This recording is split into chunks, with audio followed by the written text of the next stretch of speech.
En 2009, au-dessus des plaines désertiques de l'Arabie Saoudite, les forces françaises participent à un entraînement multinational aux côtés des Américains. Parmi les avions engagés, le Rafale français et le F-22 Raptor américain se retrouvent face à face dans un combat rapproché. Le scénario est simple. Un dogfight pur, sans recours à la furtivité ni au radar longue portée. Dans ce type de confrontation, c'est la maniabilité et l'expérience des pilotes qui font toute la différence. Le duel commence. Grâce à son agilité et à ses commandes de vol avancées, parvient à tenir tête au Raptor. Les deux avions s'engagent dans une série de virages serrés. Le Rafale finit par se glisser derrière le F-22, une position idéale pour un tir. C'est alors que le pilote français annonce dans la radio « Fox 2 », signalant le tir virtuel d'un missile à courte portée.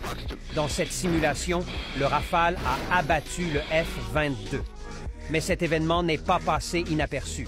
Les États-Unis, surpris par le résultat, contestent rapidement en minimisant la portée de l'affrontement, évoquant des conditions spécifiques. Pourtant, une vidéo de l'exercice fuite peu après, montrant clairement le Rafale en position de tir. Dans la nuit noire du 14 avril 2018, 5 Rafale B s'élancent depuis la base de Saint-Dizier. Leur mission, frapper des cibles stratégiques en Syrie. Sous leurs ailes, une arme redoutable mais discrète, le Scalp, un missile de croisière capable de contourner les défenses ennemies et de frapper avec une précision chirurgicale à plus de 500 km. Les pilotes avancent en silence, escortés par 4 Mirage 2005 et soutenus par des ravitailleurs C-135. Pendant ce temps, au large de la Méditerranée, la frégate Freme Aquitaine prend position. Elle embarque une version modifiée du Scalp, le MDCN, conçu pour des frappes longue distance depuis la mer. Les frégates Auvergne et Languedoc assurent la couverture aérienne et sous-marine, prêtes à contrer toute menace ennemie. Quelques heures plus tard, les Rafales atteignent leur zone de tir. Le moment est venu. Les pilotes libèrent leurs Scalp. Ces missiles déploient leurs ailes et plongent à basse altitude, évitant soigneusement les radars ennemis.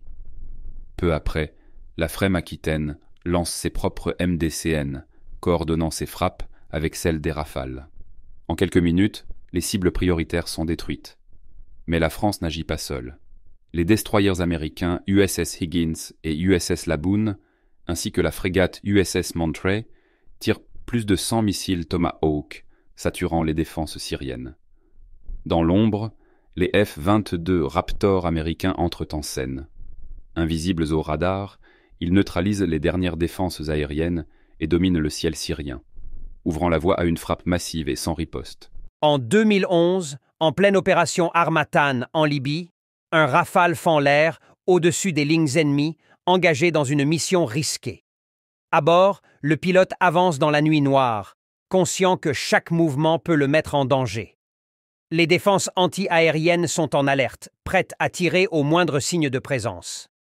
Heureusement, le Rafale a un allié invisible, le système Spectra, conçu par Thales et MBDA. Ce système de protection détecte les menaces bien avant qu'elles ne deviennent visibles, brouille les signaux ennemis et protège le Rafale tel un ange gardien. Soudain, une alarme retentit dans le cockpit.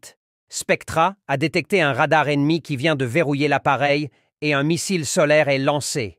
Mais Spectra réagit instantanément.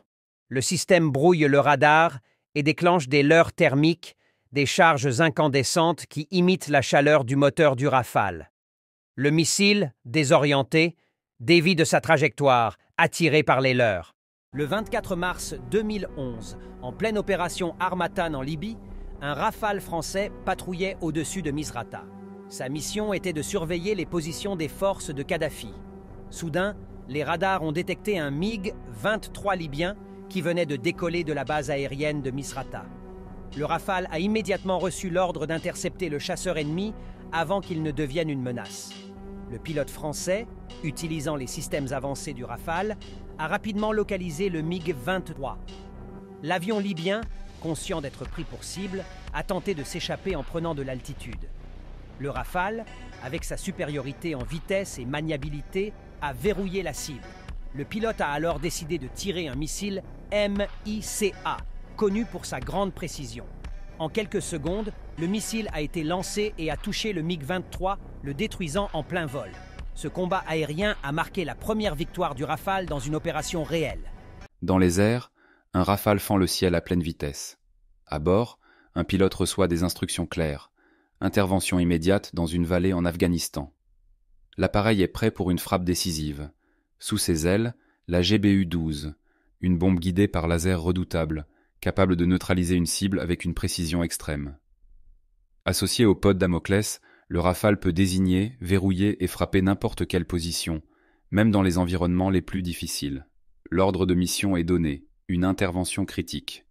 Dans une vallée encaissée, des forces néerlandaises sont clouées au sol. Les tirs ennemis sont incessants. Mortiers, mitrailleuses et même des canons anti-aériens. Les troupes alliées n'ont aucun moyen de riposter efficacement. Leur commandant appelle à l'aide. L'appui aérien est leur dernier espoir. Le Rafale arrive au-dessus de la zone. Le pilote reçoit les coordonnées. Une position ennemie bien camouflée dans une vallée étroite, protégée par des défenses redoutables. L'ennemi est préparé, mais il n'a aucune idée de ce qui arrive. Le pod Damoclès s'active, scannant le terrain. La cible est verrouillée. La GBU-12 est armée. Le pilote descend en piqué, plongeant rapidement à travers les montagnes. Au sol, les troupes néerlandaises observent le chasseur, priant pour que l'intervention réussisse. En une seconde, la bombe est larguée. Elle traverse l'air, guidée par le laser, et frappe la position ennemie avec une précision chirurgicale.